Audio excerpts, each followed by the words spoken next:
verðsamanburður á tilbúnum réttum úr Bónus og ódýrum skyndibita. En ég kom með hérna kjúkling Alfredo sem einmitt réttur mánaðarins í júlí sem geðveikt af því maðurinn minn heitir einmitt Alfredo og þetta uppáhalds pasta hans, þannig að ég mjög ánægð með það. En réttur mánaðarins hjá Bónus kostar alltaf undir 1000 kall.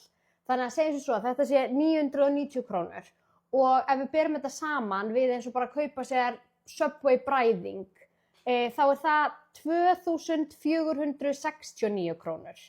Og það sem þú myndir spara á því að kaupa þig frekar svona tilbúin rétt úr Bónus 1479 krónur í hvert einasta skipti sem þú velur að kaupa þér svona tilbúin rétt frekar heldur en að kaupa þér ódýran skyndibita. Ég mæli með því að eiga bara alltaf nokkra svona rétti heima þannig að maður komi í veg fyrir það að freistast til þess að kaupa skyndibita sem miklu dýrari.